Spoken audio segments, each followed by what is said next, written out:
Un centre de santé et un bloc pédagogique sur place. Le constat s'est révélé globalement positif, même si plusieurs défis demeurent.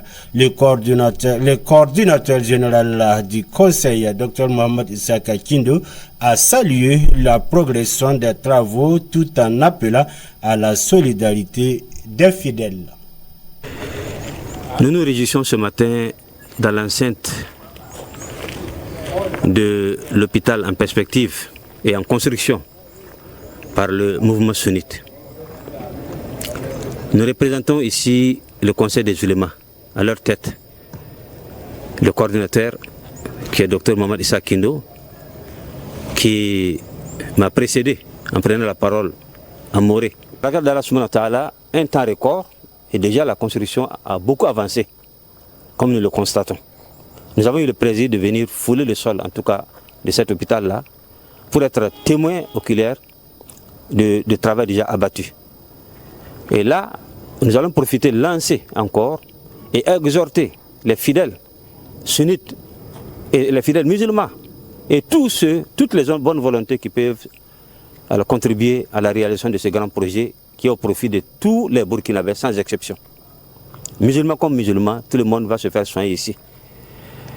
Alors donc c'est pour dire que le mouvement sunnite du Burkina Faso, qui a commencé par la construction des mosquées, des médressas, pour enseigner la sunna, pour prier le Seigneur, aujourd'hui c'est le tour de la santé, de voir le jour et d'être dans la préoccupation de ce grand mouvement qui veille sur la santé, la santé corporelle comme la santé spirituelle.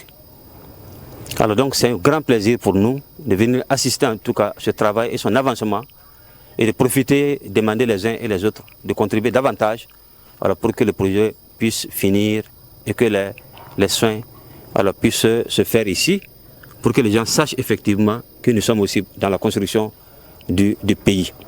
Les musulmans, c'est celui qui construit, c'est celui qui contribue au développement. C'est celui qui fait bouger les choses, toutes les lignes, les bonnes lignes. C'est celui qui est actif dans tous les sens pour faire avancer positivement son pays. Donc nous saisissons l'occasion pour saluer aussi les efforts qui se font sur la ligne de front, parce qu'il y a des gens qui sacrifient leur vie pour que nous ayons cette quiétude-là et pouvoir mener à bien nos activités. Alors nous demandons à Allah subhanahu wa ta'ala de les protéger, de protéger l'ensemble du pays et de donner à nos dirigeants, les dirigeants du pays aussi, les bonnes idées pour faire avancer les choses.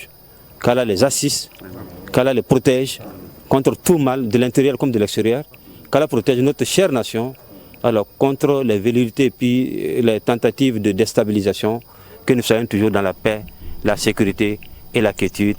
Barakallahu fikum. Wassalamu alaikum wa rahmatullahi